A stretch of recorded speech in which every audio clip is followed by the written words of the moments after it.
Hello, hello, hello, Mosaic Souls. Hey, Mosaic Souls, this is Rachael Alexander, artist and Mosaic Soul mentor, aka your spiritual life and health coach. And today I wanted to talk about how to get out of feeling stuck and stagnant. Basically 5 simple yet very powerful tips on how to get out of feeling stuck, stagnant, and in a rut.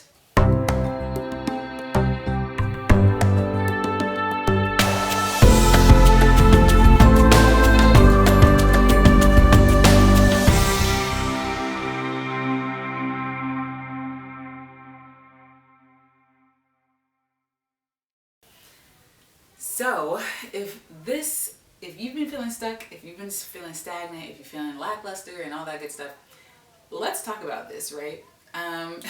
So the inspiration for this video came up as I was speaking to a prospective client earlier this week. And it came up because a lot of times we don't really realize the energy that we're pulsing out because we're just creatures of habit. We create these patterns, we go about our lives, we lead our lives in a certain way, and we never really stop to self-reflect and see the energy that we're putting out. We're never stopping to see how we're feeling on the inside, and we're just kind of going through the motions of life, never really self-reflecting and seeing what energy I'm actually putting out into the world. Or how am I feeling in this moment? And so when we don't have this kind of self-reflection that I talk about extensively on this channel, I'm like the queen of self-reflection. I've been that way ever since I was a kid. You're not conscious of the energy that you're giving out to people, and you're not conscious of the energy that you're creating for yourself. So the first tip is to stop talking about what you don't want and stop focusing on what you don't want. So even if you're not talking physically or verbally to other people, it's okay to vent. But if you're that person who constantly complains about life all the time, then this is for you. So this tip is for you, because a lot of times what we have a tendency to do is that we will complain and we will be and complain. We be and complain about things that we don't want, and we always focus on what we don't want, and we're not realizing that we keep recreating more and more what we don't want, because whatever you focus on, you expand, and whatever expands becomes your reality. Whatever you are putting energy into is the energy that the universe is going to reflect back to you. Remember, the universe is just a mirror, and so it's just reflecting back to you your own energy. And I know this is hard to accept sometimes, because a lot of times we're like, I didn't create that, but honestly, that's just how the universe works. You can't use the law of attraction. The law of attraction is a law. This is just how it works, right? Like, there is no using the law of attraction. The law is a law. Like, there's the law of gravity. You don't use the law of gravity. It's just gravity. Like, you put a pencil and it drops, and there you go. Like, that's gravity. You're not using gravity. So it's the same thing with the law of attraction. The universe is always reflecting the energy that you're putting out. That's just how it works. So when you're feeling stuck and stagnant and you keep talking about things that you don't want, you keep focusing on the things that you don't want, you keep focusing on the petty things and or the situations that happened in the past, and more of all the things that were just horrible up until this moment, and having this pity fest, and this any moment in your life that you don't want, you keep focusing on that, and you're wondering why things aren't getting better, or you're wondering why you feel so stuck or stagnant, or why you feel just like emotionally drained. It's because you're focusing in on it. So from this moment in time, part of tip number 1, or actually we're going to turn this into 6 tips. Tip number 2 is to write a new story, okay? Stop talking about the same old story. So you're going to stop talking about it, you're going to stop focusing on it mentally and emotionally, and you're just going to set it aside. It's okay to vent about it if you want to write it out in your journal, have a good conversation, get that energy out, feel it, move through it, process it, but then be done with it, okay? You don't have to keep bringing it up over and over and over to keep re-experiencing it over and over and over. So now that you know that, tip number 2 is to tell a new story. So now that you're not focusing on what you don't want, what do you want? What do you want? What do you want to experience? And sometimes there's a specific area that we're focusing on that might just be too mucky for us to even go down. So let's say, there's a specific person that just always triggers you.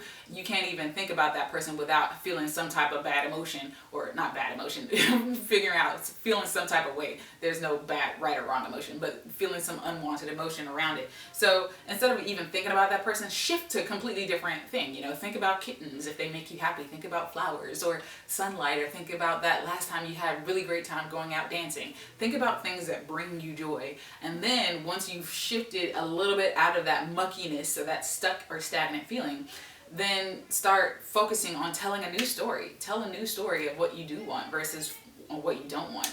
Tip number 3 is to follow the little breadcrumbs of passion. So in any given moment, we have a slight impulse or a slight desire to do something, whatever it is. Maybe you have a slight impulse to go use the restroom, or a slight impulse to have some toast, or slight impulse to drive this way, right? So instead of ignoring those little breadcrumbs of passion, those little breadcrumbs of clues of how your soul is trying to move you, start to follow it as best as you can. Start to follow the breadcrumbs of passion, because as you follow the breadcrumbs of passion, that is literally your soul guiding you. We all have intuition. Not one of us born on the planet was not born with intuition. Everybody has intuition. If you're watching this, you got intuition, okay? Okay, so now that that is said, I'm super passionate about this. So, because I see so many people who struggle with this and they keep wondering why they keep recreating. And I think I'm not perfect at it either. You know, there's certain areas in my life where I'll find myself getting caught into looping something over and over and be like, oh, what am I doing? Why am I focusing on that? And then I have to retract and self-reflect. That's why I do self-reflection. So step number 4 is try something new. So the whole goal or intention rather with this step is to shift your patterns, shift your habit patterns so that you can start creating new neural pathways in your brain.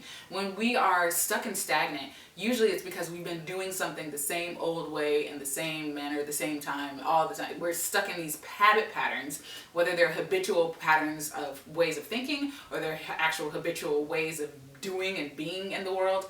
When you try something new, you switch up the game, you start to create new neural pathways in your mind, and then you start to create new healthy habits. So let's say that you always take path A to get to work. Instead of taking path A, why don't you take path A and then shift over to path C, like take a little shortcut or take a little, you know, whatever. Or if like you're driving home from work, instead of taking, you know, the highway traffic way, take the longer route, but enjoy the route and then see the scenic route, right? Instead of doing that, you know what I mean? Or instead of always wearing black, why don't you wear a pop of color, right? For a change, you know?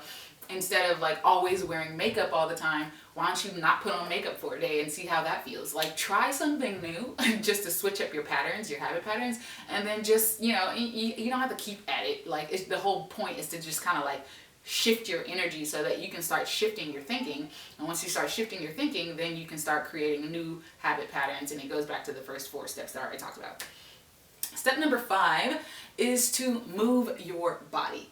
So this is super powerful, and if you take this, if you actually implement this step in your life, you will radically start to see a difference. So many of us are sedentary, so many of us just drive, go back and forth to work, go back and forth to do this, gotta pick up the kids, gotta do this, but we aren't actually moving our bodies. Yeah, we might move it from the car to the house or from the car to the job, but we're not physically moving our bodies. And when you move your body, when you move this beautiful vessel that you've decided to incarnate in, you literally start moving some energy through you.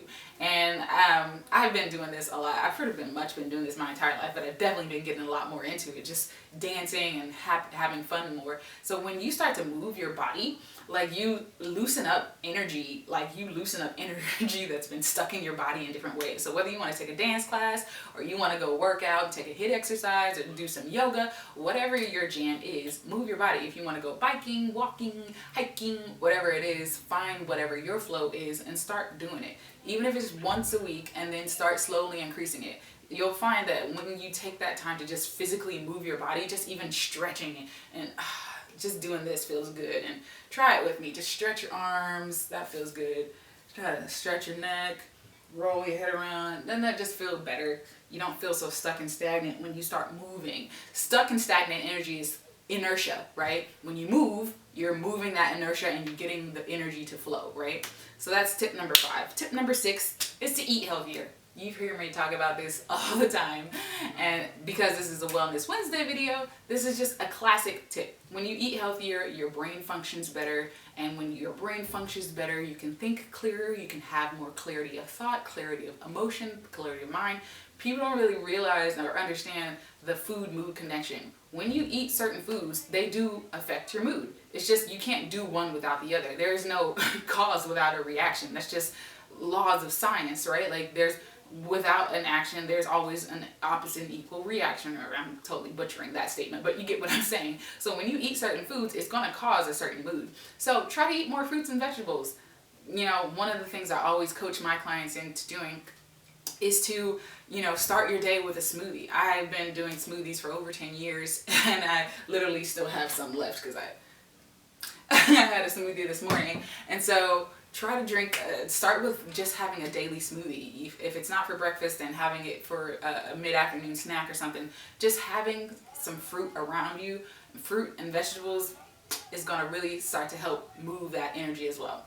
So those are the 6 tips to moving stuck and stagnant energy. Recap. First step, stop talking about what you don't want, stop focusing on it.